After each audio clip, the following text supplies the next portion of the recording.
All right, so let's jump into the dirt sheets here. How much time? What time are we at? 49. Okay, cool. So we're right on time. All right, so got about 5 stories to talk about. Number 1, we hit on it a little bit earlier. We'll hit on it a little bit more. So rumor is that Kevin Owens has re-signed with the WWE.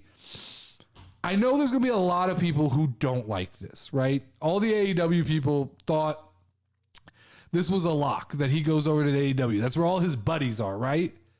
But I think that something's happened with Adam Cole that makes some of these WWE guys go, I don't know if that's the right path, right? Because one thing I notice about AEW is it's crowded at the top.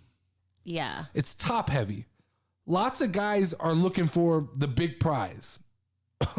CM Punk, Bryan Danielson, Kenny Omega, Adam Cole, Hangman Adam Page is the current champion. You have all these guys at the top. And if you're Kevin Owens and you go, if I go over there, where do I fit in that list, right? I don't know that Kevin Owens at this point in his career is just dying to be the TNT. I think I called the TBS championship earlier, the TNT tournament. Yeah, we know what you meant. But they're stupid fucking names for belts anyway. But I don't think at this point at Kevin Owens' career, he's just dying. To start over. I don't think he's dying to go be TNT champion. Yeah. I think he knows if WWE backed up the bank, right, which I think they did, WWE has to know how important he is. WWE is going to have to start using him effectively, which they're doing right now. Give him a good title run, and let's go with Kevin Owens. He's where he needs to be. He fits the WWE mold. Yeah. He's not a guy who needs to be. He's got a good storyline right now. But he's also a guy that doesn't need to be overly vulgar. Yeah. To get over with the crowd. So he fits the WWE mold very well. Yeah. And I think he'll have a good run here with Monday Night Raw in the next year. For sure. Matt Hardy says that WWE may have jumped the gun in releasing Jeff Hardy. No, they didn't. Yeah, right. I mean, what the fuck, guys?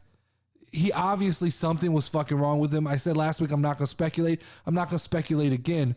But when you have a history of doing these things and then you come out and it even looks a little suspect, you have to know, when you're a guy who's on thin ice, right? You have to know that when you're a guy who you've used up all of your understanding, all your chances. So even if it just looks a little bit fucked up, they're going to go like, hey man, we can't take a chance with you fucking hurting somebody, right? Now, I hope and pray that AEW doesn't come in and fucking scoop him up, because that sends a bad message to your AEW locker room that we accept all the fuck ups. Yeah, right. Like we'll take anybody. Yeah, we'll fucking take. And I can't stand him. As more comes out, let this situation cool off. Let it come out. Let's figure out what really is going on. And then if they want to sign him 6 months from now. Everybody on TikTok was like, he's fine. His wife texted and said he's fine. And I'm like, well, of course she is. She's his wife. What do you think she's going to say? Not he's just that. Up, guys. Matt Hardy's come out and said, Jeff Hardy's been enabled a little bit by people around him, right? Yeah. That obviously, even if these people are all saying he's fine, he may not be fucking fine. They may not even know what's going on. Yeah. I'm not speculating. I don't know what the fuck's going on. But what I do know is I think at this point, something was fucked up. He's got to take some time, and everybody's got to take time to get to the bottom of this and figure out, is his head in the game? And is he mentally okay to take on the grind of professional wrestling, which I can't imagine is a fucking easy life to live. No. Okay.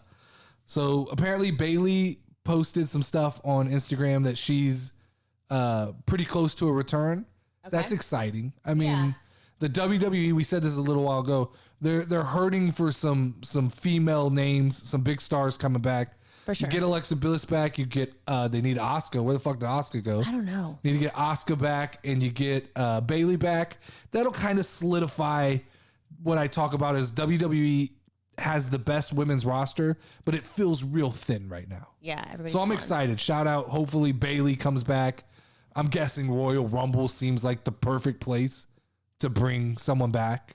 Uh-huh. Right? When you're 1 month away from Royal Rumble, that's the perfect place to do the Bayley return. The Bayley surprise. Yes, sir. Bring her back. I'd bring her back as a face too. Because there's a Yeah. lot of heels in WWE. I'd bring back the whole hugger. Yeah. The hugger personality. Like she came back I would have her rejuvenated. come out to maybe the like, if I'm booking this, I have her come out to that theme, the dark theme, right? Yeah. And then fucking have the like the Bailey things all come up and have the music switch to the ba ba ba. Well, I can't fucking do songs, Yeah. but whatever. Okay. Get it. Gotta just make mention of this, even though I don't watch Ring of Honor and I haven't been following Braun Strowman, but Braun Strowman showed up at Ring of Honor, the final pay-per-view. Shit. It was the last pay-per-view for that company for the foreseeable future. It was kind of the Big Bang Go Out show. And Forever? yeah, so or they're taking time off. They're like reevaluating the company, figuring out what they're going to do. Whole thing going on there. Shout out to Ring of Honor for their run in wrestling. A lot of stars have come from Ring of Honor. Yeah. CM Punk, Bryan Danielson, Seth Rollins. A lot of those guys cut their teeth in Ring of Honor. So I think Kevin Owens.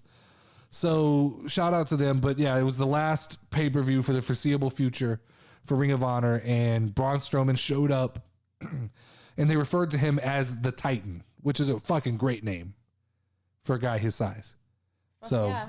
that was cool. Got to mention I'm it. excited to see him back in wrestling, so we'll see what happens with I that. have to mention it, even though I fucking did not watch it, and to be honest, I don't have fucking much interest. Well, in okay. that.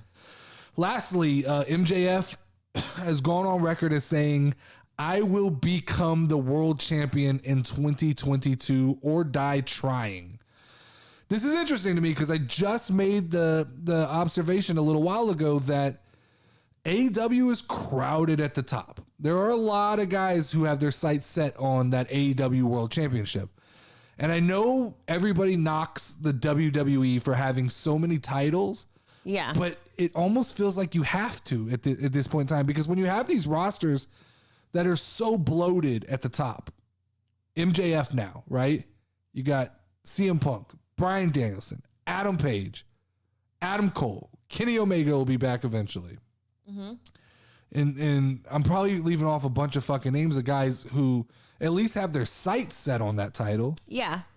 And so when I start looking at 2022, I start mapping it out. AEW doesn't just hand that belt around like WWE does. WWE has a tendency to play hot potato with their titles sometimes. AEW looks like they hold on to champions a little longer. What, you think you get 3, 4, 5 champions in a year? Yeah. We that can sounds assume. about right. I don't know what They give him happened to a tonight. couple, like, I so don't I know. don't know what happened tonight once again. But let's assume Adam Page wins tonight. Then you assume he's going to keep that belt at least 2 or 3 months, right? Takes True. you into February. This is all hypothetical, right? Yeah. Or even Brian Danielson. If Brian Danielson wins, either one of those guys is probably going to hold that title through the first quarter of 2022, right? Then what? You got CM Punk. Kenny Omega will come back. The guys, either Adam Page or Bryan Danielson, they're not going anywhere. Yeah. Where does MJF? I really feel like that AEW has a kind of just a top heavy situation where what do you do? Maybe it's a good problem to have with so many guys that can carry that title, but everybody tries to tell me that the TNT title is not a mid-card title, right? Or I guess they try to explain to me that the TNT title, Well, like, didn't Miro have it or whatever? yeah, which is fine. And it wasn't that big of a deal, though. I just You can forgot say that he what was you a want, but champion. that belt comes off. It at least has the appearance of a mid-card title. AEW needs one more solid, big, chunky title. Yeah. Whatever they want to call Plus it. big belt. Don't name it after a fucking TV show, though. Whatever you do, just don't name it after a TV show. But I think you run into a funny situation. I don't know MJF's contract situation, right? But the reality is, if he doesn't win the title and WWE is seriously knocking at the door on being in the MJF business, and when you get Fox involved, I think that, you're now talking about big bags of money for MJF. And they could say they want him, but you have to allow him to be him. Or they may not even give a shit what they do. Yeah. They may just want MJF Just and want him. see what happens. Yeah. They may not be even thinking that far ahead. Yeah. And I doubt, Well, we'll see. I don't even know that the people at Fox even fucking know enough about wrestling to know that like with a muzzle on, he'll be a different character. I think they just look at him and they go, he's young. He's got all the intangibles. He's probably going to be a top guy in the future. And if AEW doesn't push him to the forefront, I think MJF, from what I see, it doesn't look like he has a ton of allegiance to AEW. Maybe that's just fucking all kayfabe and character, and maybe he loves the company. But Yeah. looks to me like he's the type that's willing to just fucking jump ship and go where the money is. Mm-hmm.